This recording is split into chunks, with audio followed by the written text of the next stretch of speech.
Students, today we are going to discuss about the unit cell. This is a unit cell. ये cubic unit cell है. जब कई सारी cubic unit cell जुड़ती हैं तो एक लैटिस बन के तैयार हो जाता है. तो देखिएगा ये एक लैटिस है बेटा. This is a crystal lattice भी बोलते हैं हम इसको. This is a lattice that is made up of many number of unit cell. एक जो यूनिट सेल होती है उसके हर कॉर्नर पे मे बी एक एटम हो सकता है, आयन हो सकता है या मॉलिक्यूल हो सकता है. ओके बेटा, this is a crystal lattice that is made up of unit cell. ये एक यूनिट सेल आपको दिखाया किस तरह से लैटिस एक. These are the different type of unit cells: simple unit cell or body centered unit cell, face centered unit cell, and one more is end centered unit cells. So these are the various types of unit cell.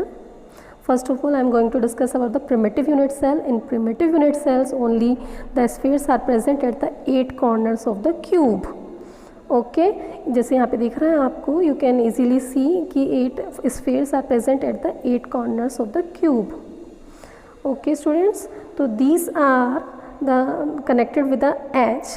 इसको भी बोलते cube edge. Okay, they are 8 edges. 1 2 3 4 5 6 7 8 edges हो गए. इस तरीके से ये pack होता है पूरा एक यूनिट सेल. एक्चुअली में इस तरीके से पैकिंग होती है उसकी. ठीक है, अब मैं इसको कट करके दिखाती हूँ कि यूनिट सेल के अंदर एक स्फीयर का कितना हिस्सा अंदर एग्जिस्ट करता है. एक स्फीयर का कितना हिस्सा एग्जिस्ट करेगा अंदर. देखिए कि कटिंग के बाद आपको इजीली देख सकते हैं. ये आपकी कटिंग हुई. कटिंग होने के बाद ये इस तरह का दिख रहा है, यानी कि एक स्फीयर का सिर्फ 1/8 पार्ट ही क्यूब के अंदर एग्जिस्ट करता है. 1/8 पार्ट. ठीक है, एक स्फीयर का 1/8 पार्ट ही क्यूब के अंदर एग्जिस्ट कर रहा है. काफ़ी सारा पोर्शन इसमें खाली भी दिख रहा है. ठीक है, वो हम अब अभी आगे पैकिंग के टाइप में भरेंगे कि पैकिंग कैसे करते हैं हम. ठीक है, इस तरीके से देखिएगा आपको. ये दिस इज़ अ सिंपल और प्रिमिटिव क्यूब.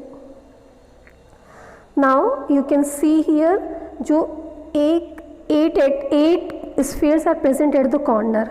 ठीक है, अब एक स्फीयर का 1/8 हिस्सा ही उसमें एग्जिस्ट कर रहा था, तो एक का 1/8 है तो 8 का कितना हो गया. 1/8 into 8 that is 1. Okay, now body centred. इसमें क्या होता है, कॉर्नर्स पे तो स्फीयर प्रेजेंट होते ही हैं, उससे अलग एक बॉडी के सेंटर में भी एक स्फीयर एग्जिस्ट करता है.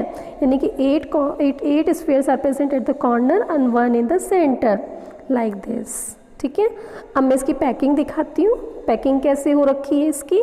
देखिए, आप सेंटर में एक एटम एग्जिस्ट करता है. फिर वैसे ही अब हम कटिंग करेंगे. कटिंग करने के बाद देखेंगे कि एक यूनिट सेल के अंदर यानी कि बॉडी सेंटर यानी कि BCC के अंदर उसमें कितना हिस्सा स्फीयर का एग्जिस्ट करता है.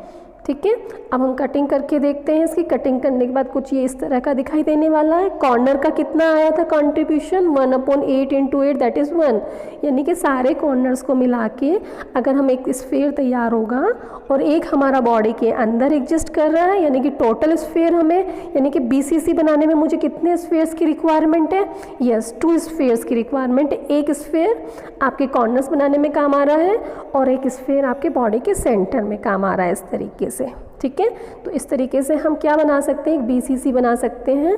देखिए कुछ इस तरह का दिखाई देने वाला था ये. तो कॉर्नर का कंट्रीब्यूशन कितना आया, 1 स्फीयर, और सेंटर वाले का कंट्रीब्यूशन कितना आ रहा है, 1 स्फीयर. ठीक है, देखिएगा 1/8 हो जाएगा. 8 एटम है तो 8 इंटू 1/8 दैट इज़ 1. ठीक है, अब सेंटर में देखते हैं. सेंटर वाले का कितना है, पूरा वो इस सेंटर में पूरा एग्जिस्ट कर रहा है, इसलिए उसका कंट्रीब्यूशन कितना हो गया, 1. टोटल मिलके कंट्रीब्यूशन कितना हो गया, 2.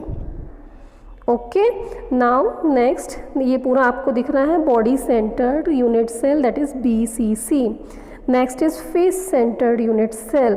फेस सेंटर में क्या करेंगे, जैसे आपका एक क्यूब ले लिया आपने, उसके कितने फेसेस होते हैं, 6 फेसेस.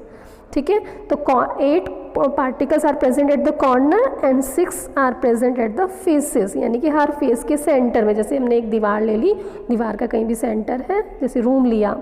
ठीक है, तो रूम का एक सेंटर होगा, हर दीवार का एक सेंटर होगा, तो वो क्या कहलाएगा, फेस सेंटर. यानी कि कितने फेस होंगे हमारे पास, 6 फेसेस. अब हम फिर से वैसे ही कटिंग करेंगे. कटिंग करने के बाद देखेंगे कि यूनिट सेल के अंदर कितने स्फीयर्स हैं. ठीक है, कॉर्नर वालों का तो वही 8 आ जाने वाला है. फेस वाला यानी जैसे एक दीवार है 2 कमरों में आती है वो कंट्रीब्यूशन में, ठीक है। तो अगर मैं वहाँ पे एक स्फीयर रखती हूँ तो वो आधा स्फीयर दूसरे रूम में जाएगा, आधा स्फीयर इस रूम में जाएगा, जैसे यहाँ दिखाई दिया है। यानी कि क्यूब के अंदर सिर्फ आधा स्फीयर ही बचा जो कि फेस के सेंटर पे एग्जिस्ट कर रहा था, है ना। यानी कि कॉर्नर वालों का कितना होता है 1/8 और फेस का कितना हो गया हाफ। अब 6 फेसेस का कितना था, 6 फेसेस का 6 into half that is 3, corner वालों को कितना था 8 इंटू 1/, दैट इज़ 1। टोटल मिला के जो कंट्रीब्यूशन आने वाला है वो कितना आ जाने वाला है 4। दोबारा से देखते हैं, कॉर्नर वालों को कितना दिख रहा है आपको 1 कंट्रीब्यूशन। कोई डाउट? आई थिंक सो, ये तो दोबारा आया हुआ है, इसमें कोई डाउट नहीं है। एक फेस का कितना होता है हाफ कंट्रीब्यूशन, तो टोटल कितने फेसेस आएंगे 6 फेसेस आएंगे, ठीक है। तो 6 faces into half that is 3, यानी कि total contribution of spheres is equals to 3 + 1 that is 4 आ जाने वाला है, ठीक है। हो गया यहाँ तक क्लियर आप सबको?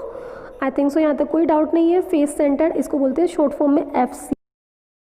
Now I will tell you about the coordination number of simple cubic cell. तो ये आपको एक सिंपल क्यूबिक सेल का लैटिस है जिसमें हम देखते हैं कि एक स्फीयर कितने अदर स्फीयर्स के कांटेक्ट में है। तो यहाँ पे 6 के कांटेक्ट्स में है, it means its coordination number is 6। This is FCC बेटा, in FCC coordination number is 8। यहाँ पे एक स्फीयर 8 अदर स्फीयर्स के कांटेक्ट में होता है, दैट्स वाई FCC का कोऑर्डिनेशन नंबर 8 होता है। I will tell you about the BCC यानी कि बॉडी सेंटर्ड। इसमें देख सकते हैं आप क्लियरली कि एक एटम 12 एटम्स के कांटेक्ट में आएगा, तो it's coordination number will be 12। In BCC it is 12।